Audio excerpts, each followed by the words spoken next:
Umasipala waseNquthu othwele kanzima usuphinde wabasematheni.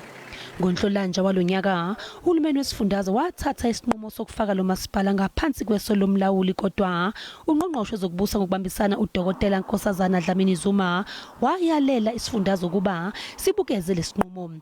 Wathi isizathu esikhishwe isifundazwe sasingagunyazi lesinqumo. Manje uhulumeni wesifundazwe uthi unezizathu ezanele futhi zokuthatha izintambo kulo masipala. The municipality have regressed. They've received this claim. That means the municipality is going down. But however, the court judgment, the judge have pronounced himself that the recruitment of senior management was done wrong.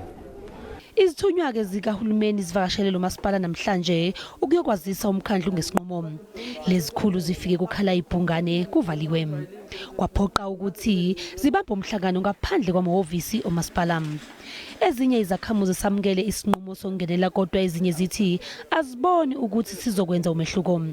Ukuthunyelwa kwezidingo nqangi sekube inselela enkulu iminyaka. Mhlambe ngasiza lokho, mhlambe futhi ngeke usize endaba yomkhandlo senquthu. Umkhandlo senquthu ukube noqheke uhlukane kwawona phakathi nendaba. Bayadazisana ke abantu bakhona, nobani ufuna ukuphatha, nobani ufuna ukuphatha. Cha, kuzongithinta ngoba angeke senzeka lokho besikubona kwenzeka lo mkhandlo okhona manje.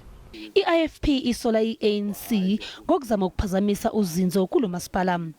Uhlomuka uthi uzoyisa umasipala enkantolo emzamweni yokubuyisa imali eyakhokhelwa izikhulu ekwatholakala ukuthi zaqashwa ngendlela engafanele. Bayishumi ke omasipala bangaphansi kweso lomlawuli kulesifundazwe.